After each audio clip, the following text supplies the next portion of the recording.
Master Skywalker, there are too many of them. What are we going to do?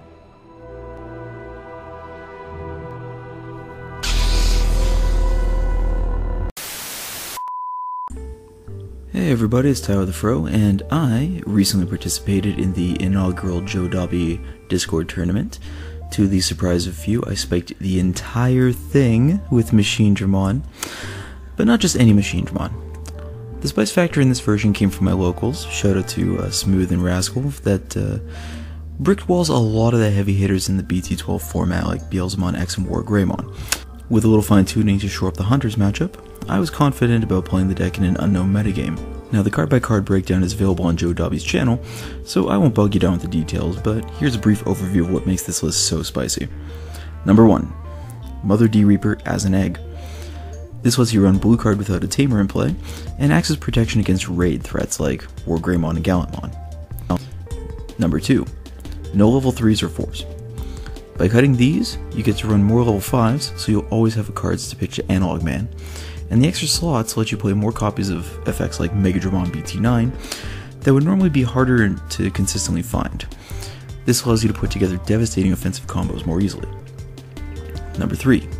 Black Wargreymon. You can grab this with Machinedramon BT11 or Chaosdramon X, then sacrifice a Mother D Reaper to trigger the inheritable effect. Number 4. Death Xmon is a one-off.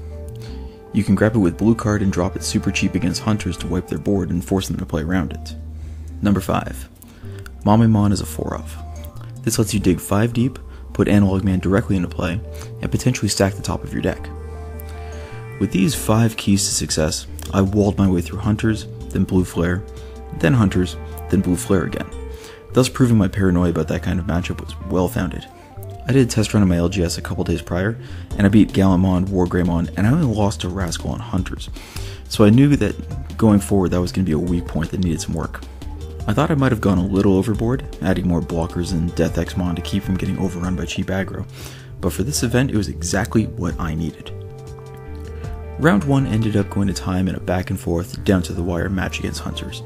I was able to chip them down to 0 security quick enough that by the time it was time in the round, my opponent conceded rather than both of us get a draw.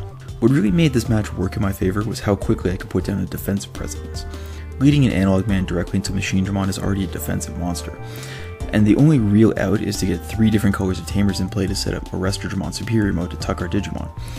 That takes a very long time to set up, and being able to just go time into a level 6 with security attack gives them very little room to work. Round 2 against Blue Flare was a learning experience, as I haven't played against that deck in months, but apparently it was heavily represented in that event. This is where the combination of Analog Man and Metal Tyrannomon shines, since they don't really care about getting stunned. Anytime my opponent would stun my board with Metal Greymon, I could redirect the attack into my machines with the Metal Tyrannomon inheritable and chip away at their security that way. Once their security was depleted, I could sandbag a level 6 and use attack at the heavy mobile Digimon to rush for game. This was another match that went to time just because of how long it took to chip them out, but once I assembled the ultimate defensive stack, there was little they could do to get through it. Round 3 was yet another Hunters matchup, and this one was intense. I managed to fight through multiple Arresterdramon Superior mode and constantly delete their stacks just long enough to build on my threats. The biggest out in that scenario is that when Superior mode tucks something and trashes the sources, and with the increased number of level 6s in this deck, it meant that I could just keep recycling my sources and always keep pressure going. It forced them to always have an answer. Once he ran out of answers, he was game over. This is a matchup where getting those early checks with a level 5 come in clutch, since it puts them in a much more precarious spot once the game slows down.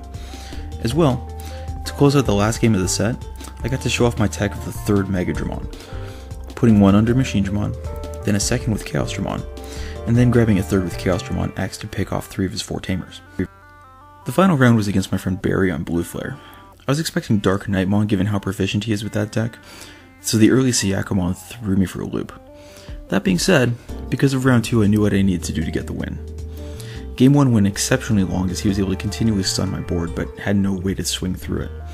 I prioritized getting Metal Tyrannomon into my stack so I could chip away to security, and we actually neared a point where I could realistically deck him out, since he was drawing so many cards. At that point I started focusing on choking memory when possible to limit how much you could do with all those cards.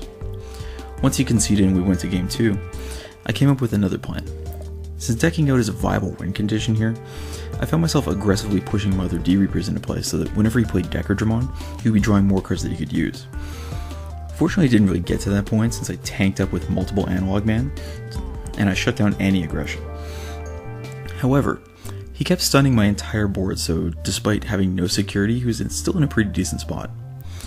I ended up using an attack of the Heavy Mobile Digimon in security, so I only had one out to actually close out the game. I tucked my second attack to the bottom with a blue card, but since there were only maybe 20 cards left in my deck, I knew exactly where it was positioned. It became a matter of how quickly I could dig with my Analog Man to find it. So after a few turns of stalling, I drew the attack, played a level 6 with Rush and Blitz for game.